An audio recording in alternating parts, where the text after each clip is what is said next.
আসসালামু আলাইকুম ভিউয়ার্স ভাইরা। আজকে বিকেলে আসলাম ছাদ বাগানে। আসলে দেখতে চাচ্ছি যে নিচে কি কি ফল পাওয়া যায়। তে মোটামুটি দেখতে পাচ্ছেন মালবেরি গাছ আছে এখানে, আরও ঝিঙ্গার গাছ আছে, করলার গাছ আছে, দেখতে পাচ্ছেন দেখা যাচ্ছে এখানে করলার গাছ। এই যে আমাদের বাড়ির কেয়ারটেকার সাহেব উপরে উঠছেন, হ্যাঁ, এই আর গাছটা ওঠানোর জন্য। এখন দেখতে পাচ্ছেন যে কিভাবে আসলে এখন একটা ফল পাড়া যায়। তো এই মোটামুটি ফলটা পাড়তেছেন দেখেন। হ্যাঁ, ওই এখানে ঝিঙ্গা ধরছে, হ্যাঁ, ঝিঙ্গা পাড়তেছে, ঝিঙ্গা দুটো পাড়ছে আর কি। ধুন্দুল আছে। আর এইদিকে মোটামুটি দেখা যাচ্ছে যে গাছ কত মোটামুটি ভালো ফলন আসছে আলহামদুলিল্লাহ। বেডের কাছে এই যে বেড বানানো হয়েছে এখানে, হ্যাঁ, বেড বানানো হয়েছে, বেডের কাছে দেখেন, হ্যাঁ, কিছু করলা উঠাইছে, এই যে এখানে করলা উঠানো হয়েছে, আরও কিছু উঠাবে। ডালির মধ্যে দেখা যাচ্ছে করলা আছে, বেড বানাচ্ছে, সেই বেডের মধ্যে আছে। এই যে এখন একটা ধুন্দুল পারলো, মোটামুটি মাশাল্লাহ অনেক ভালো। তো এইগুলি মোটামুটি অনেক সুন্দর গাছ। এখানে উপরে যে আপনার দেখতে পাচ্ছেন যে শাক সবজির গাছ এখানে যে উপরে আছে লতা পাতা দিয়ে ঘেরা, এটা পুরোটাই মোটামুটি বেশিরভাগই সিমের গাছ। হ্যাঁ, সিম আছে পুরো উপরে অংশ পরে পারবে।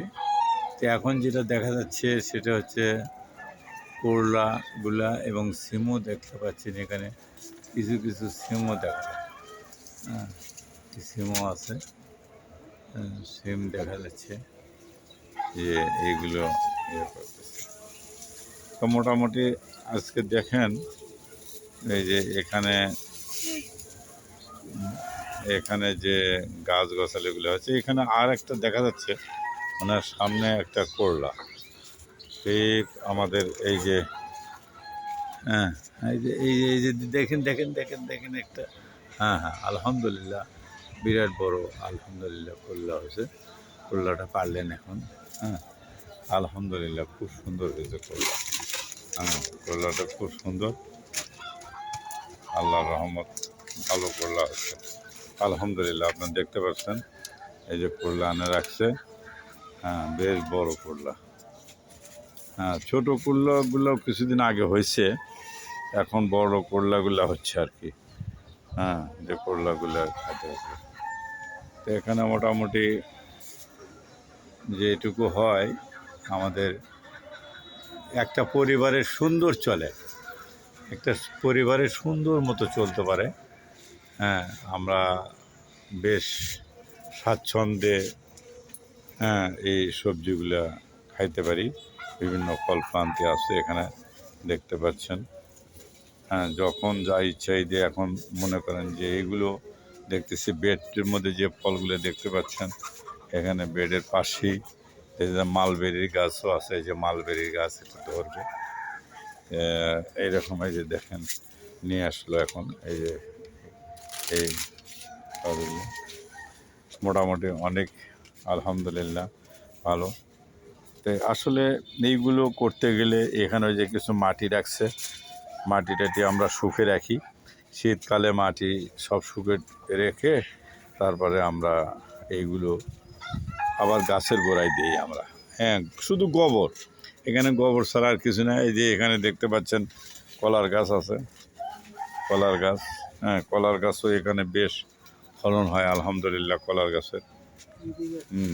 এদিকে দেখেন, হ্যাঁ, বেডের মধ্যে বেশ গাছ, এখানে আম গাছ লাগানো হয়েছে, আম গাছ আছে এখানে। আস্তে আস্তে আস্তে আস্তে যে বেডে জাম গাছও লাগাইছে আমরা, জাম গাছও আছে আলহামদুলিল্লাহ, আম গাছগুলো আছে। যদি দেখেন আমাদের যে পেঁপের গাছ, এই যে আর একটা বেডে, এই বেডে আলহামদুলিল্লাহ পেঁপে ধরছে, এই যে পেঁপে দেখতে পাচ্ছেন আমরা না, খুব সুন্দর একটা গাছে পেঁপে ধরছে। হ্যাঁ, এই পেঁপে আসছে।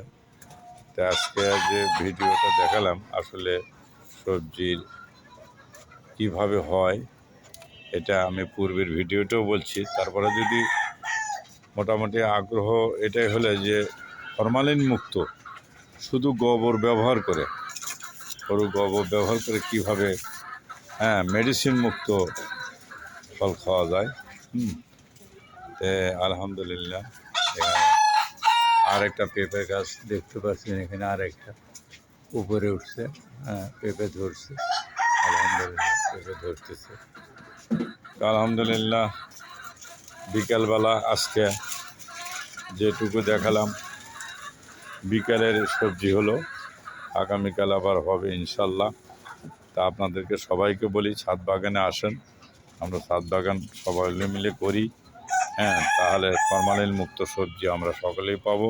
নিজের স্বাস্থ্য সুরক্ষার জন্য এটুকু করা উচিত। তো সবাই ভালো থাকবেন। আসসালামু আলাইকুম ওয়া রাহমাতুল্লাহি ওয়া বারাকাতুহু।